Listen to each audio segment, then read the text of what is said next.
Welcome to the Mental Mantle, the show where we dive into the authentic thoughts of men. I am Chutney Young, your host, and I'm pumped to have you here.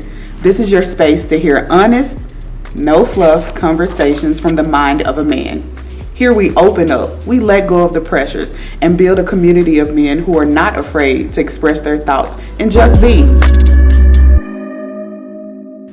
Welcome to the Mental Mantle. Thank you.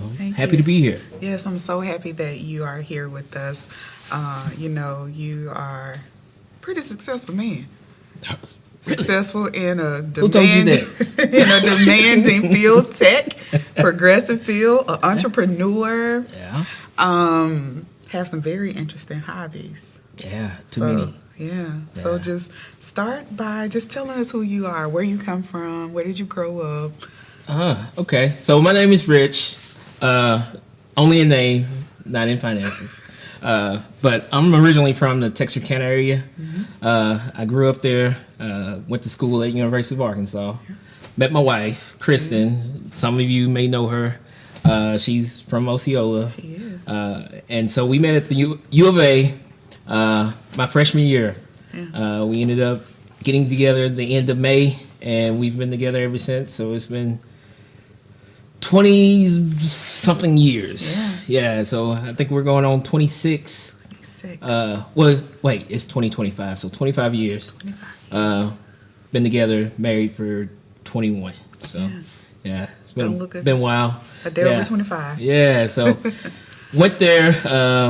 She ended up going to pharmacy school in Memphis. Yeah. I moved over here because she was pregnant with my son then. Yeah. So I want to be close to him. We moved over here. I started working for FedEx. I did IT for FedEx. I did IT for them for a little while, and then I went back to school. I did a lot of schooling. Yeah, I was a professional student for a long time. I was a 7-year student or something like that, but trying to find my way. Yeah. And finally, I realized I got into photography, videography, and did kind of well at that, and kind of made my way in that, and then, but I was still doing IT on the side, or I was actually doing IT as my primary, videography and photography on the side. So, did that for a while. Then we ended up, once she graduated, we moved to Jonesboro. Yeah. I took a IT manager position with a software company, and from that point forward, it kind of just, IT world just kind of exploded for me. So, since then, I've been in management. I've been executive level for about 8 years, doing construction projects. I've done over almost $11 billion in capital projects, from building construction for building steel mills. So altogether, I've done over $12 billion in projects, capital projects. I've led 3 of the largest capital projects in the history of the state of Arkansas.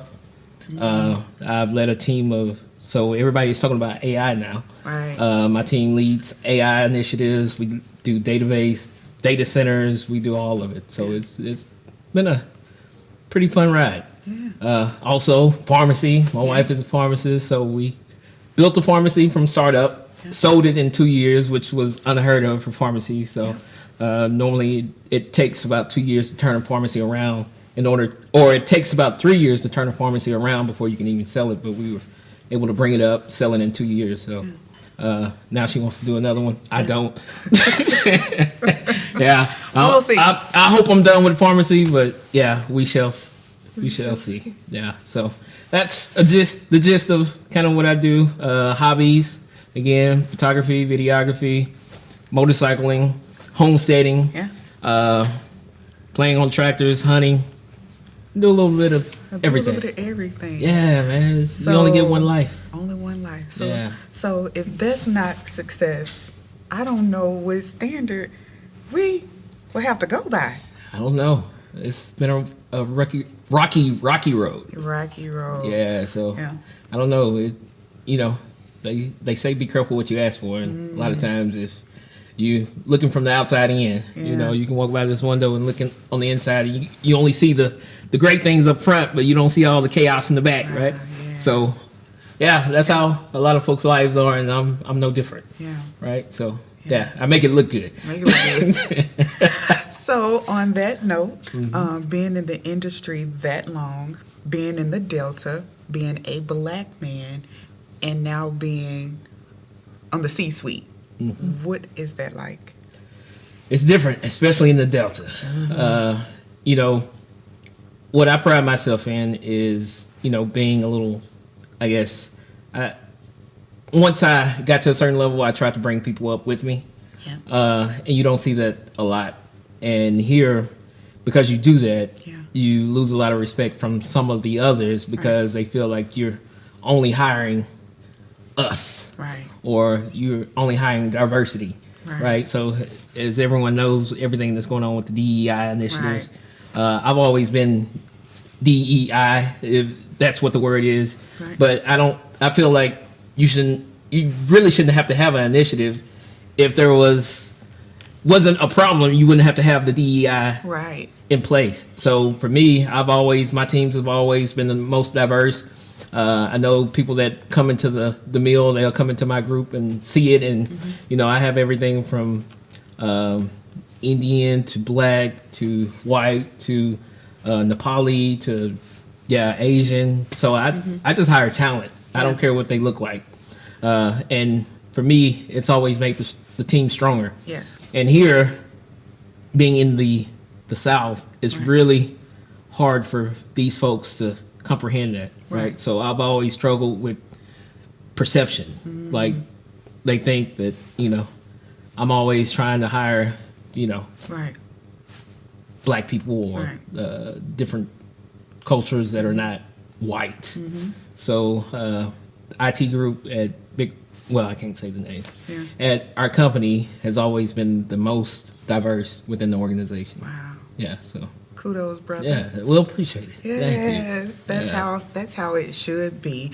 And has it been easy to hire and be diverse? Because I know, you know, sometimes coming from smaller areas, tech and progression in IT and all those areas may not be as progressive. How has that been? Has it been an easy Very difficult. Thing? Very difficult. Yeah, very difficult. As a matter of fact, one of my initiatives were to work with the high schools and try to let kids understand tech and STEM, right? To come out and see what it's really like instead of reading it in a book, seeing that it's fun, that it's something that's, you know, financially feasible in this area because we don't have that talent.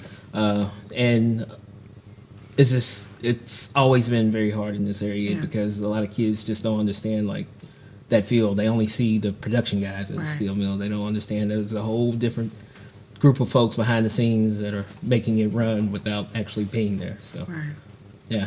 So how long have you been at your company?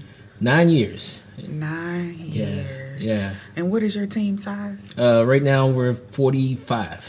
Oh, wow. Yeah. So we have remote on site, but yeah, we have a team of 45. Okay. So is this the largest team that you've ever managed? No. No? No. Yeah. That is interesting. So, we've had teams that are bigger, but this is the most, I guess, this is the biggest team that I've had that's across so many different disciplines. Yeah. Because we manage everything from databases to fiber to data center to facilities to the list goes on. It's like, you know, a lot of people don't realize like IT is like the medical field in the sense that, you know, you can't have a person that's really good that can do all of it. So you have specialists. We call them SMEs or subject matter experts. So you'll have database guys, you'll have networking guys, you'll have systems guys, and all of these guys come together to create a system that runs a business. A lot of companies outsource these type roles, but you know, the company that I work for, they've been adamant about bringing in good talent, and a lot of these guys are remote. So. Yeah. Okay. So a little bit earlier, you were saying that you were trying to find your way. You know, you were a professional student. Yes. What other interests did you have? If I'm going to be honest, women. So elaborate a little bit more. That's what your thing was? Yeah. I had, like, you know, in the beginning, especially in college when I first met my wife, it was like, I was a boy from the South and country, and I got to Fayetteville, and it was a whole different experience because my parents weren't around. And honestly, that's probably why it took me so long to graduate, because I like to do everything else, work. I like money. Yeah. I've always been somewhat of a entrepreneurial spirit type guy, so I was always hustling, doing something, and which has actually done really well for me in my current position because of negotiating, right? Yeah. But education was never my strong suit. Mm-hmm. Like I could do it if I had interest in it, but like sitting down, like I'm self-diagnosed ADHD, and I don't want to say that's a personality thing, but it explains a lot of the way I think, right? The ways I think. So I've always struggled with just education and sitting down and doing stuff. But so do you have a regret, or do you feel like it was beneficial that you still decided to finish? I think it was all in God's timing. Like everything worked out perfect. Like if I had to write my life, I couldn't write it as good as it's went. Right. So everything that I wanted to do, because I never imagined myself living in Osceola, Arkansas. Right. And when I moved here, I came here like with a lot of hesitation. I was like, "There's no way I'm living in Osceola, Arkansas." And I came here, and honestly, I've done more here, made more money than I could anywhere else in the world, probably. Wow. So, little Osceola, Arkansas has been a blessing to my family. I met some wonderful people, you guys, and it's been wonderful. Yeah. So don't despise small beginnings. No. Or minimize what other people may look down on. Yes. One of the things, I've lived in a few cities, Atlanta, Houston, Nashville, all the places. And one thing that I tell people, it can be overrated because you have so many people trying to find their way and do the same thing when it's opportunity in some of these places that you may overlook. Correct. And so that's what I'm hearing you say. Pretty much there was opportunity here. Yes. What would you say to the students that you work with about the opportunities that are here? Like, what have you seen? What have you experienced? Yeah. So I've worked with my son. I worked with some of his classmates, and a lot of times I try to tell them about tech, right? Yeah. And I try to tell them like things to do, like classes to take, because for me, like certifications are more important than education. So they can go to they can do a self-paced online program where they can get a certification like A+, Network Plus, or any of the CompTIA certifications that will basically give them a jump start in getting into tech, right? And the more they learn, the more they come out and do something like an internship and get that 3 months of experience and figure out what they want to do. That's a non-traditional route versus doing the traditional education where you're taking on a lot of debt. Yeah. And for me, I'm not going to hire somebody that has a degree over somebody that has experience.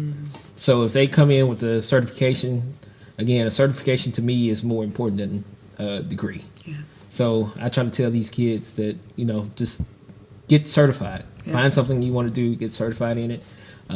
And out of here, there's plenty of companies that will give them a shot. Just, straight out of high school, if you have a certification. And now, working with the high school, we've set up a program where they can get like a Networking Plus certification, and that gives them the opportunity to kind of learn it and probably get a pretty decent job coming out of high school. That is awesome. Yeah, and they don't have to go to 4-year programs like I suffered in. I did it, but it took a long time, and honestly, like if I would have just done the route that some of these kids are doing, I probably could have, came out a lot sooner and did a lot better. Yep, because sometimes the traditional route is just a lot of fluff. Me going through programs and different things, I'm like, just get to the point. Correct. Get me to the point. Yeah. So kudos to you guys for doing that, for seeing this opportunity to invest in the next, which makes me think about mentorship. So, in other words, you are a mentor. Who mentored you? I still have mentors. I have other mentors that are executive level. Yeah. I have a mentor that's actually senior executive level, like CEO level. The guy that started this company, he was a mentor for a while, and he tried to mentor me into getting into politics. And I regress. I'm not a politician. I hate being in front of cameras. I like being behind them, but not in front of them. But I would say, and I hope I don't know if I can mention her name or not, but Lenore Tremble, she's one of my mentors. Yeah. I have Andre Coleman, who's a CFO of Service Master in Memphis. He's been one of my mentors, and these are all like professional Black people that I've been around for the last 15 years, right, to help me understand how to carry yourself in certain environments and certain areas, and always know that somebody is watching. Yep. Right. Somebody's always watching. Yep. And especially us, because what we found is when you get to a certain level, a lot of times certain people's experience is only of you for your culture, right? So when they look at you, they see your entire, as one guy said, your entire tribe. You have to be careful. And a lot of times when I bring in students or whatever, I give them the entire speech like, hey, when you come in here, understand that there's going to be eyes on you, right? And a lot of times, these folks that you're working with, the only Black person or person of color they will ever talk to on a regular basis is you at this job. Yep. So, representation is important. It matters. It does. Yeah. And so, did you acquire these mentors at your current level, or did you get them before? Before. Yeah. So how did it happen? Before. Wow. I asked. I saw them and asked. Just asked. Yeah, I saw them doing great things in the community, and I just asked them, like, hey, Andre Coleman, though, he's married. He's by marriage. Yeah. Yeah, but he's always been a guy that's always offered information and insightful books about, leadership and that type of stuff. So I've always kind of listened and worked out well. Yeah. So overall, how would you define success? You've said that, I'm successful. Oh, you are the standard, right? To me. But how would you define success if? Doing what you want when you want. Yeah, that's success. Doing what you want when you want.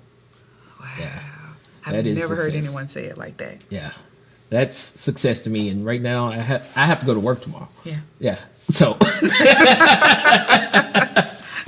I get it. I don't want to go to work. I have to go to work tomorrow. So I'm aspiring to be successful. Yes. But I get it. We're all on the same road. Yeah. Some may look better, but we're all in the same rat race right now. So And so it has nothing to do with money. Not that we don't want to acquire freedom, because that's how I consider money.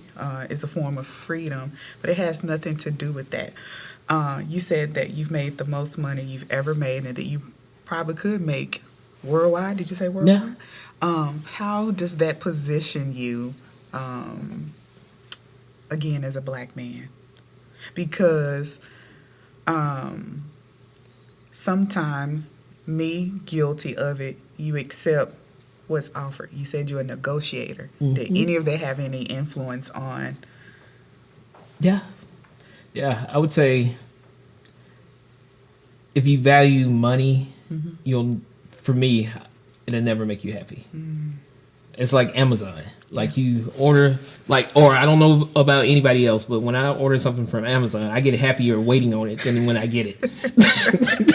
So it's like that, because a lot of people aspire to, I can't wait to make $150,000. I'll be doing this and that. There's no arrival. Yeah, there is no arrival. Yeah. It's no point where you'll get to where it's like, this is it.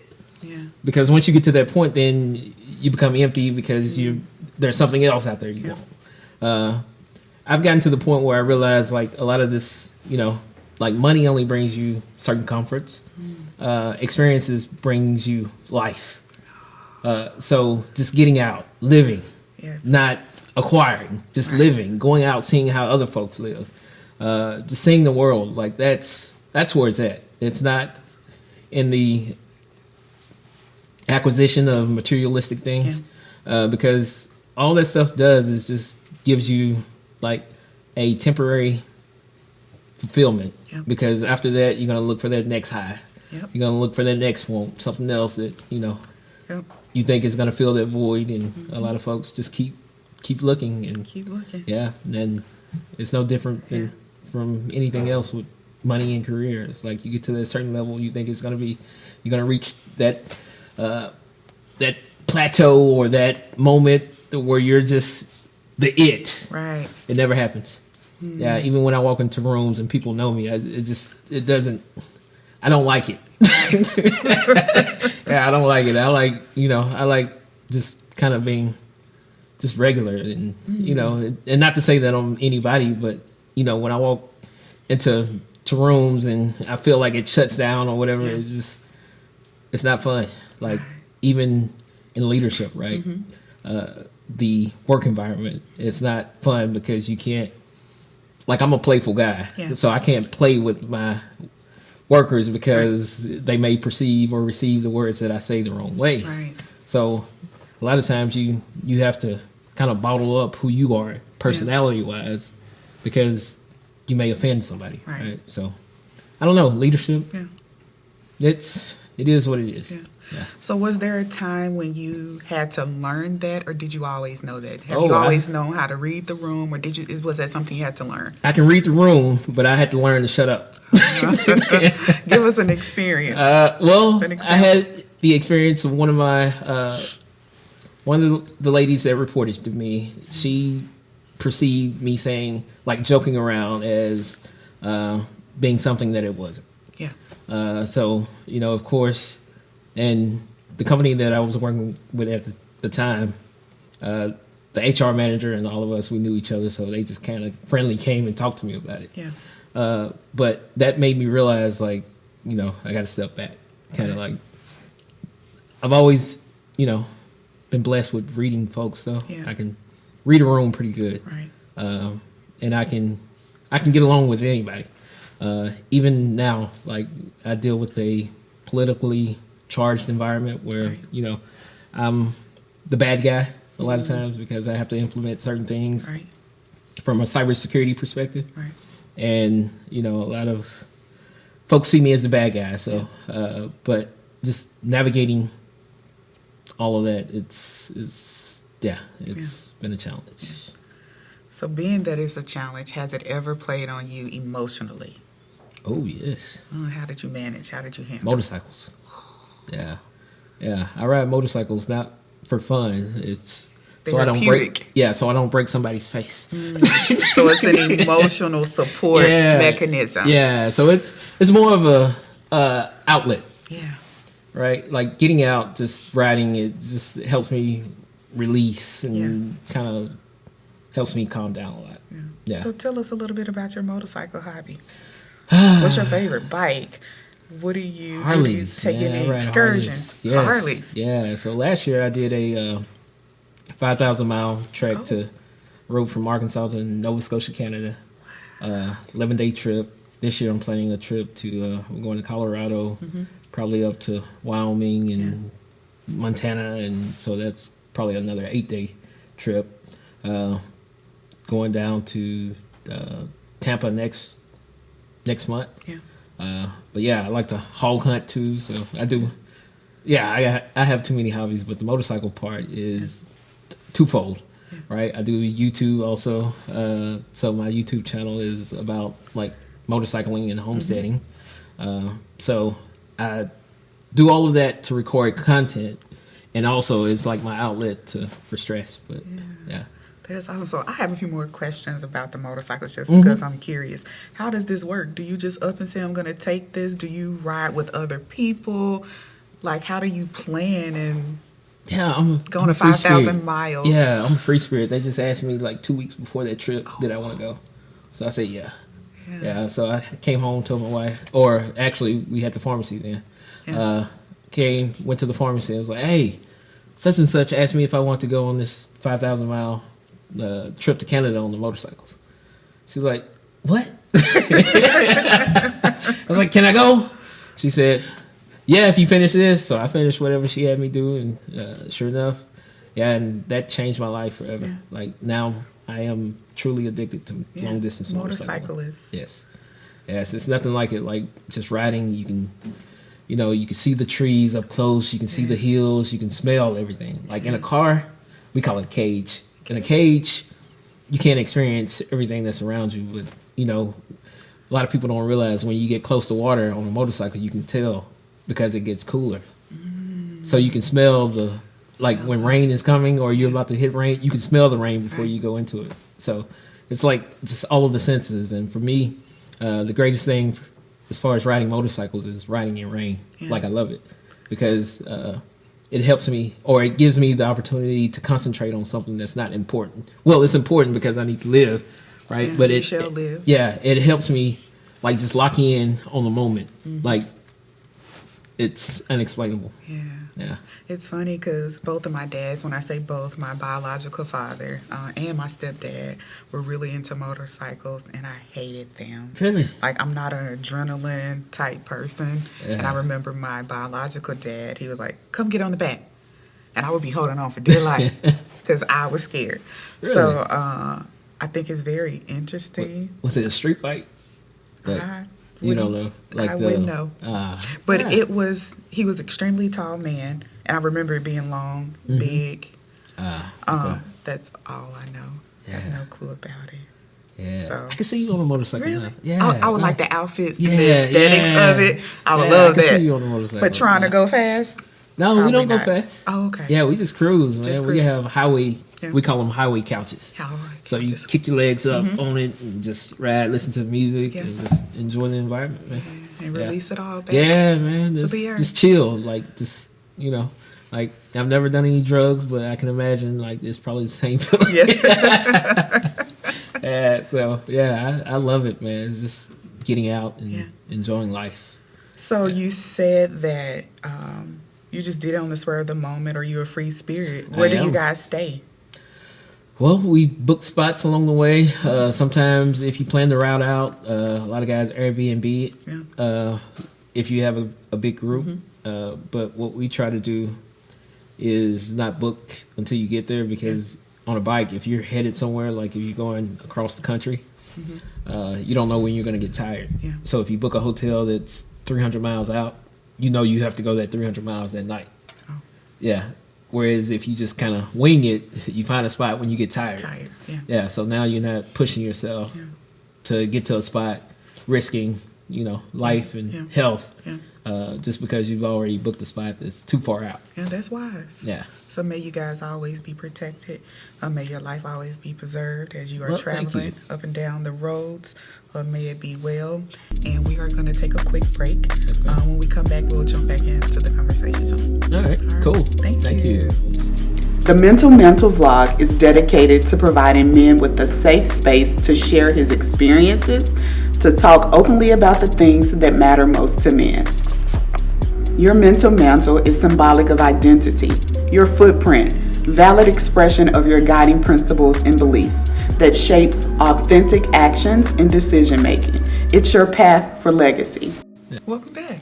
Well, thanks. Yeah. So it's been an interesting conversation. Yeah, I know. Yeah, I want to dive into this hog hunting, fishing, and all those things. I'm country, right? Country. I would have never ever thought. Yeah, wearing no shoes in the grass because you want like the grass filling in between your toes. I'm that country. That's country. Yeah, mudding on four-wheelers and just riding horses and fishing and it's just like all anything that you can think of that's super country. That's me. That's you. Yeah. As a matter of fact, Kristen, my wife, when she first met me, she went home with me once and she got the chance to experience all of that, and she was like, "Oh my God, I've never met somebody so country. I didn't know black people could be this country." Yeah, so I grew up riding foolers and dirt bikes and motorcycles and riding horses and cowboy hats and I'm country. Yeah. Yeah. So growing up country, what was this experience like? You grew up with both parents. Yeah. What was this experience like? Oh man, it was the greatest. Back then I used to think I always wanted to live in the city, right? Yeah. Like growing up, you always want to be the opposite of where you live, Yep. kind of. And as I was growing up, I never really appreciated everything that I had the chance to experience until I got older. Yeah. And understood like not everybody had the same experiences, and not everyone knew how to change a flat on their car, and not everyone knew how to change the oil in their car. Even though I've never done it, I knew how to do it. Right. But it was just, I don't know. It's like just appreciating the smells of just being out in nature, right? Yeah. Like the smell of leaves decomposing and just walking through the woods, squirrel hunting. That type stuff is like rabbit hunting and all that is just, I miss it. Like that's my ideal of success, to go back to what you asked for. It's just, doing what I want to do when I want to do it. Like if I want to go hunting, right? That's something I just want to get up and go do. Like here, I can't do it because I have to work. Right. But growing up in the country is just, I don't know, it's just something that you appreciate more the older you get. Yep. Yeah. So I was like, city living can be so overrated. I know, right? It's So like you overrated. confined. Yeah. Now when I go to the city, I get anxiety. Yep. Because Too it's much going on. too many people. Like Yep. it's too many people too close to me. That was my experience transitioning back. I feel more settled internally. Yes. And I started to lose weight, and I wasn't even really doing anything. And people was like, "What are you doing?" I was like, "My cortisol levels probably leveling out." Yeah. Just the intensity of living in the city. So, what kind of experience did you have moving from the country going to Fayetteville? Because Fayetteville isn't, It's not Not- city. Yeah. it's not city, but it's still a little different than just country. See, I think that was a good segue. I think it was the best segue because Fayetteville is a big town that feels like a small town. Yeah. And everybody, I would say it wasn't a culture shock for me because when I graduated from high school, it was only like in my class, maybe 4 black people. Wow.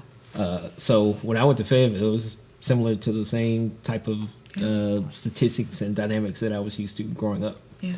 But when I got there, what was different was the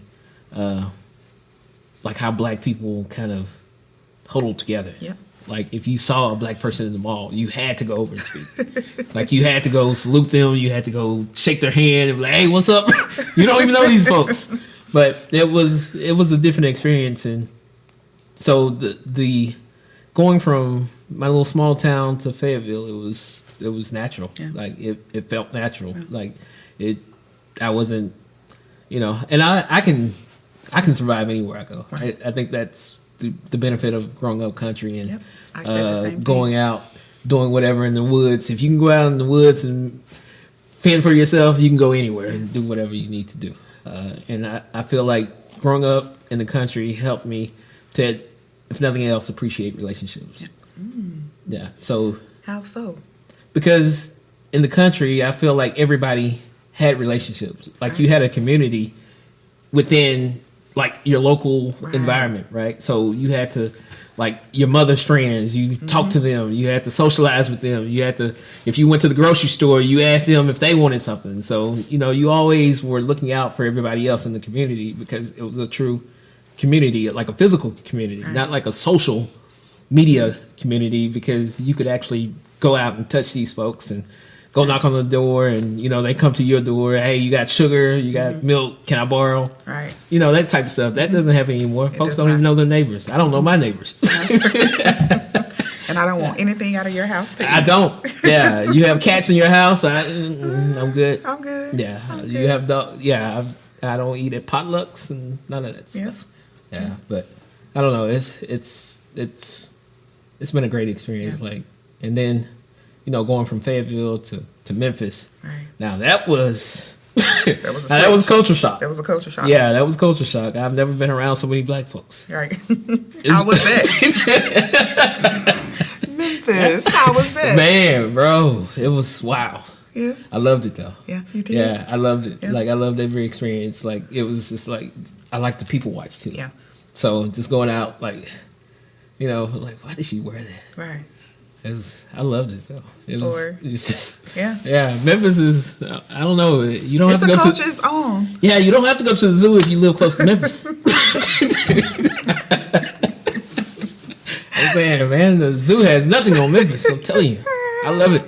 But Like- you know, it's funny. All the places that I lived. Of course, I lived in Memphis like 7 years. Mm-hmm. I defended Memphis a lot. Really, why? In other places. I don't know. It was just this affinity I had towards Memphis. Why, I don't know. And when I was in Nashville, everyone was like, you act like you were born and raised in Memphis. Yeah. But I just did. I had some of the best experiences in Memphis. And I had some of the worst experiences in Memphis. But that's a whole nother topic. Kind of back on the relationship piece. You said when you went to Fayetteville, you didn't have your parents around. So that means you did what you wanted to yes. do. So does that mean that your parents had structure? Were they strict? Ooh, What was strict. that like? Strict. Strict. Man, what's the word above strict? Oh. Yeah. Like you couldn't dance in the house. Oh. So Yeah, was it I couldn't play cards. I never could play cards growing up. grandmother. Yeah, We like couldn't have I, dice. yeah, I couldn't say And games. anything that was anything close to God. You know, godly. Yeah, I'm in trouble. Blasphemy. Yep. Yeah, so my parents were very religious, very strict. But again, as I grew up, I learned to appreciate that Yes. because they built a foundation that kind of helped me get through some of the most difficult did. times because I had stuff to lean back on. Yep. But yeah, growing up, you know, we had vacation Bible school, Bible study. You know, we had a program called CAP, Yep. which was an after-school program for kids where you go and do your homework and then you CAP study program. the Bible. Yeah, I'm saying, man, like I grew up and yeah, like everything. Yeah, it was strict. Like I would always remember, and I had a like. Not to say that we were rich, but growing up, I didn't grow up like I didn't have the same experience as a lot of kids. I had a car since I was 13. Wow. So I was driving like by myself at 14, like and but I had a car and couldn't go anywhere. Like all I could do is drive to school and football practice or something like that. I couldn't go anywhere. Like Yeah. my friends wanted to go to the mall, to the movies. Everybody in I this couldn't. car? Yeah, I couldn't do nothing. Like I had to be home. So that's why I liked going to the woods because they would let me go there. Yeah. Yeah. So, and I guess it worked out. Yeah. Did you find it being restrictive to the point that it made you rebel? No, I didn't rebel. It was just, you know, when I saw freedom, I kind of, yeah, those first 3 months. Yeah. And then going to U of A, they have the freshman experience where you come up like a week before school starts. Yeah, so, and you have no classes. So that week set the tone for the rest of the semester, right? So I was thinking that week, this is how it's going to be because I don't have any work to do. So, yeah, that messed me up. So I just... I just said we just about to hang out. Yeah, this first week, all we doing is drinking apple cider and hanging out, playing pool. Yeah, I was like, man, this is it. I didn't come here to learn. Yeah, forget this learning stuff. We're about to kick it. Yeah, so I had a blast, man. I wouldn't change anything. I wasted a lot of my parents' money, but yeah, I had fun. Had fun. Yeah, and but Fayetteville was far enough where they couldn't just pop up on me. Right. Yeah, so they had to plan to come. Yeah. Right. So it was close enough where I could get home in a day, but far enough where if they told me they were coming, I had enough time to get stuff right. Yeah, so I loved it. Yeah, I loved it. So, Fayetteville is also where you met your wife 25 years ago. Dang, How that's did you meet crazy. her? Isn't that crazy? I know. I met 25 her years through ago. another girl from Osceola. Really? Yeah, you know, yeah, dog. Her and Nikki are cool. Hispanic girl. God. I see her in my head. Her grandmother used to live Yes. across the street from my grandmother, I think, Yep. too, growing up. Yeah. So we actually met, and I was talking to her, and my best friend was he and her were kind of talking, and we were just playing around. We went over to their dorm, and I was just joking like I always do. And she's like, I know this girl that you would be perfect for. I said, who? And then she was like, this girl named Kristen. She's from Osceola too. And so she called her from her dorm room, and we talked on the phone for like 2 hours. Oh, wow. That night from her dorm room phone. So I'm at her friend's room talking to her on the phone for 2 hours. Wow. And the craziest thing is we lived on the same campus and we didn't meet for 2 weeks. We just talked on the phone every night. And it was only 10 black people there, probably. Well, it was a lot. Nah, It no, was a I'm lot just more. kidding. It was probably 200, but 17,000 students. Right. But yeah, I never met her for 2 weeks. We just Yeah. talked on the phone. Yeah. And I lied to her, told her I was tall and dark and handsome. And then she met me. I was tall, dark, and handsome. Well, it worked. Yeah, 25 years later. Yeah, she fell in love with the personality. Yeah. Yeah, because I was, I look tall sitting down, but that made me. Yeah. I'm taller than I appear. Your personality makes you tall. My personality makes me taller. Yeah. I'm about 6'2" personality-wise, Yeah. but we won't talk about physically. So, you had a baby. She did. I was there. See? I'm saying. But Yeah. you manned up. You took responsibility. And you Yeah. chose to move I know, somewhere right? you didn't want to It's crazy. for your child. Yeah. What was your thought process during that moment? I don't know. I don't know that I had a thought process. It was innate for me Yeah. because I felt like, if you man enough to make one, my dad was adamant about taking care of whatever you bring into this world. Yeah. So I felt a certain connection. Yeah. Even before she moved, I was already, putting my ear to her stomach, trying to hear her kick. And, Yeah. I could, I fell in love before Brad was even born. Yes. So I just knew I was moving, Yeah. like wherever she went, I Yeah. was going. So, yeah, we weren't married. Actually, I think we had broke up at that point. So, it was like I knew I wanted to be around my kid, though. Yes. Yeah. Yeah. So, what has it been like being a father? Man, it's the hardest thing I've ever done. Really? Yeah, it's the hardest real. thing. Yeah, because as you grow up and you see how your parents treat you, you think they already know, they already have a plan, and they already worked out all the kinks. Yep. What you don't realize is you're comparing yourself to what you thought your parents were. They didn't know everything. They didn't know how this was going to work. Yep. I didn't. And I messed up a lot because I only have one kid. And that one kid, normally, I was the fourth kid. And they had a chance to mess up with the other three and kind of got it right with me, Yeah. right? I didn't have the chance, so I said a lot of stuff I probably shouldn't say. Did a lot of things I shouldn't do, but I think all in all, he's a pretty solid kid. Yeah, So, he is. and I think he understands that everything that I've done out of love. So, Yeah. yeah. So, what advice would you give to a young dad, a young single dad? What advice would you give to them? Just be in the kid's life. You don't have to provide the money. Kids don't care about money.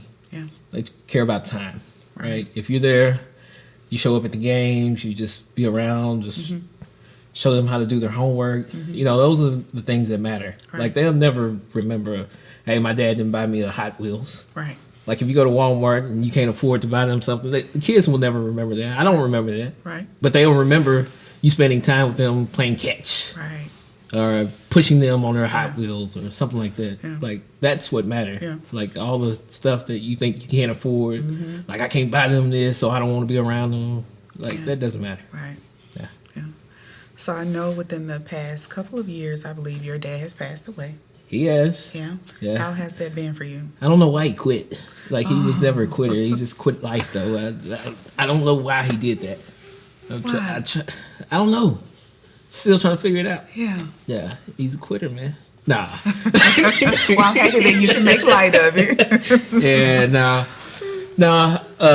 My dad was a exceptional man. Yeah. He was a man that stood for a lot. Yeah. Wasn't a man of many words, but he was a man that if he loved you, you knew it. Yes. He wouldn't say it, but you knew it in what he done for you. You Yeah. knew it in the sense that, you know, he was praying man. He was I couldn't ask for a better father. And, you know, trying to fill that gap of, because he was a caregiver for my mother. Wow.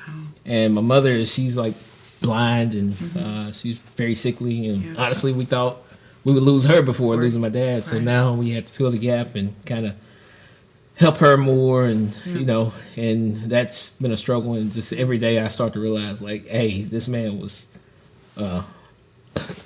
he was a rare one, right? Yes. He was one that would do whatever for his family. So, yeah, everything that I do, I try to do in a sense to represent him in a good light. So everything I'm trying to do, everything that people think I'm successful, I think, you know, as I look at my father now, I realize that is the ideal of success to me. Yes. That is the blueprint for me. So. Beautiful. Yeah. Beautiful. So how is it being a caretaker? You know, we're all aging. Yes. And now our parents are coming into that age where, you know, you have to consider being a geriatric caretaker, I guess you could say. How is that experience? It sucks. Yeah. It sucks. I think seeing your parents go from superheroes to, you know, somebody that's struggling with health, and you realize that they don't have superpowers, right? When you grow up, especially when you hit the 40 mark, I think that's when everything starts kind of settling down, and people start getting old, and you start to see all the people that were cornerstones in your as you grew up, they start to kind of pass away, and that type of stuff, and it makes you, you know, kind of sad to see them kind of fade away, right? But I don't know. All in all, I guess this is life, right? My dad always told me, either you bury people or they bury you, right? You choose which one, and, you know, just be okay with either. So just live and do the best I can. Do the best you can and take it a step at a time. Yeah, one step at a time. Or a drive at a time. Yeah, I know, right? Yeah, so I ride my motorcycle to go see her. So, That's hey, awesome. man, this is life. So I love the good, the bad, and the ugly. So That's right. it makes us stronger. Yeah. So, you know, your parents obviously were together over 40 years. Yeah, 53. 53 years. Yeah, married for 53 years. 53 yeah, years. and no side kids. No side kids. I know, Beautiful. right? I know, right? How did he do it? I don't know.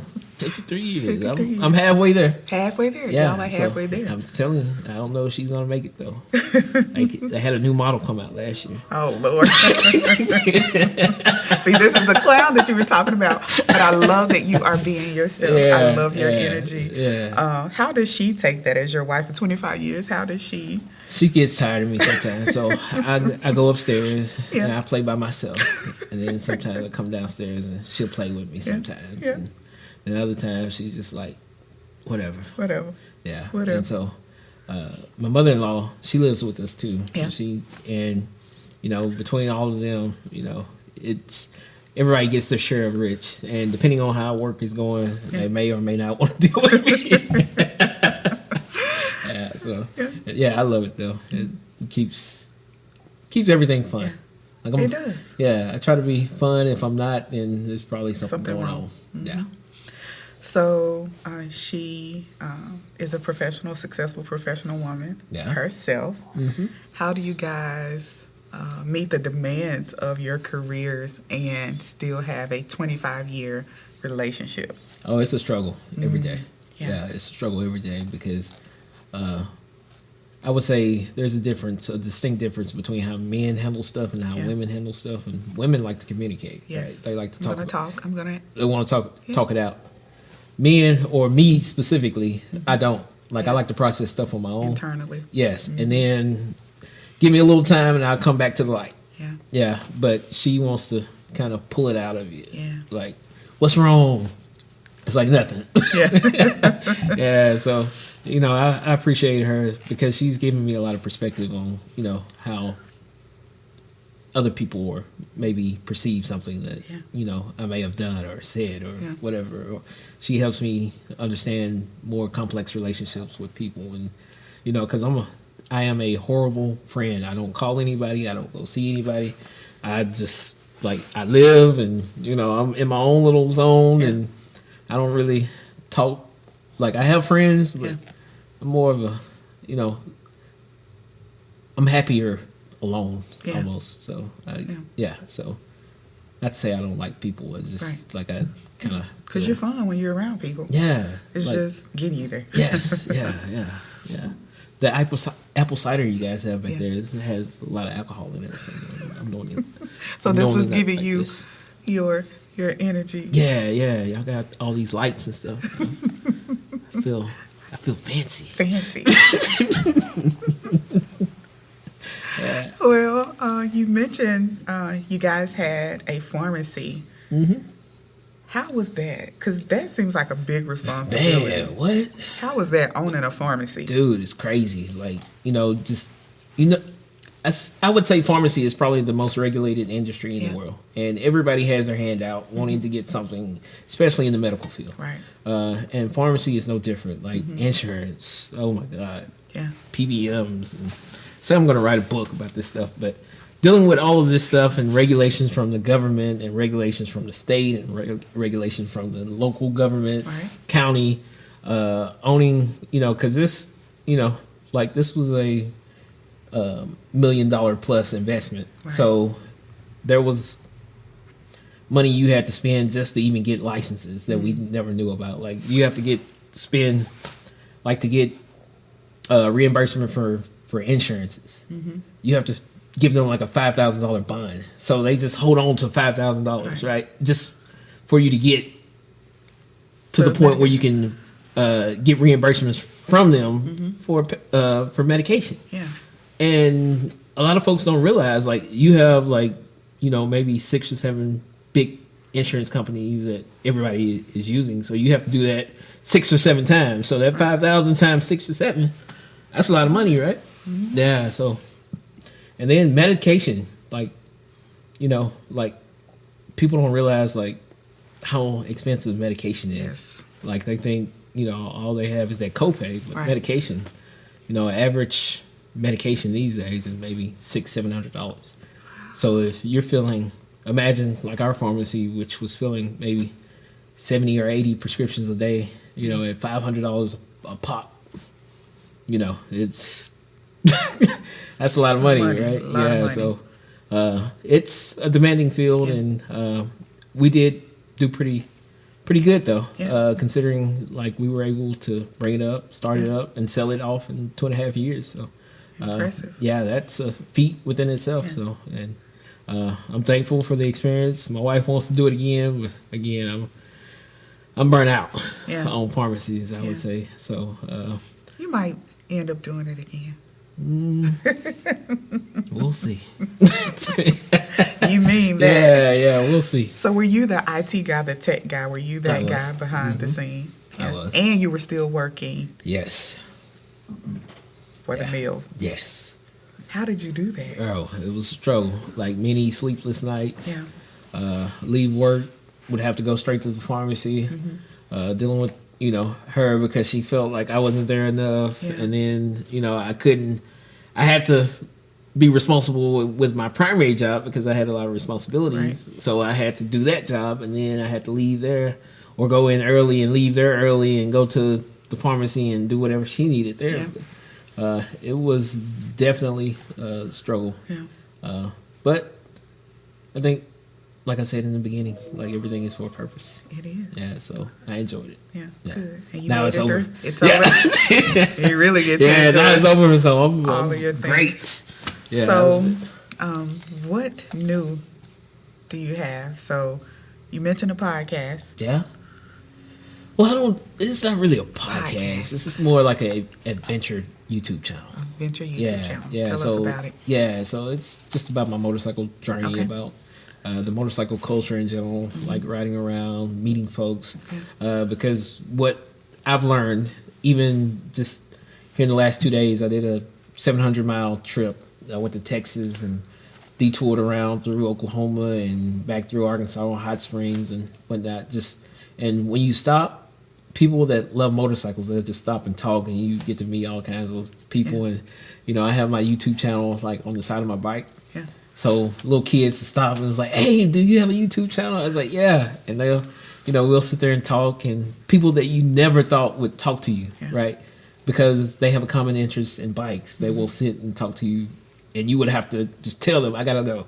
And it's been, man, like I met people from all over the world just because of this motorcycle. So, and what is the name of it? It's Time to Eat Too. It's Time to Eat Too. Yeah. And that's actually, from my favorite Bible verse. Really? Yeah. Share, please do. Yeah, Psalms 23:5.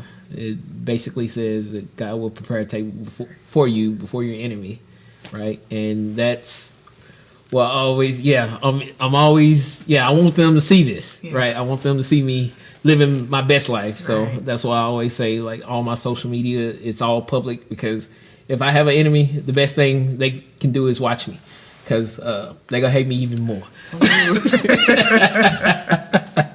Yeah, I love when they watch. So, analytics is analytics, right? Analytics, right.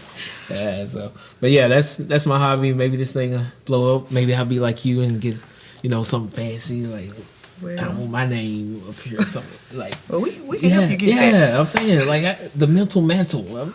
Like, you guys have it all laid out, and I'm so happy to be here. Yes. Again, I appreciate this opportunity. But thank you. Yeah, I don't know. It's just an outlet, really, that channel. So hopefully, we'll see how it turns out, and maybe people like my content as well. Yeah, I think they will. Yeah, we shall see. So before we go, is there a last thing that you would like to share with men on the platform? I would say about just balancing. You've had a full plate. You are a grandfather now. Yeah. Any few last remarks? I would say just do whatever you're led to do. Like, do not procrastinate on something that God has already gave you. A lot of people think that, I need this and that to do something. Yep.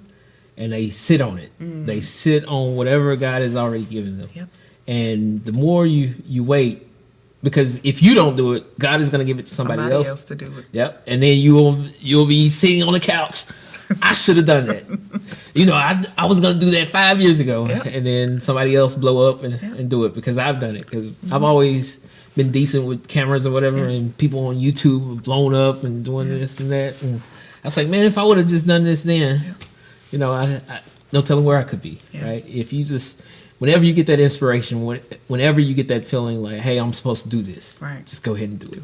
Just, you may not have everything lined out, just start.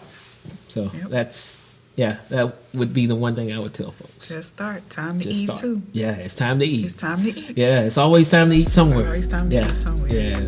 Be it your mantle to feel safe to hold your story outside of your head. Keep discovering, keep growing, and just be.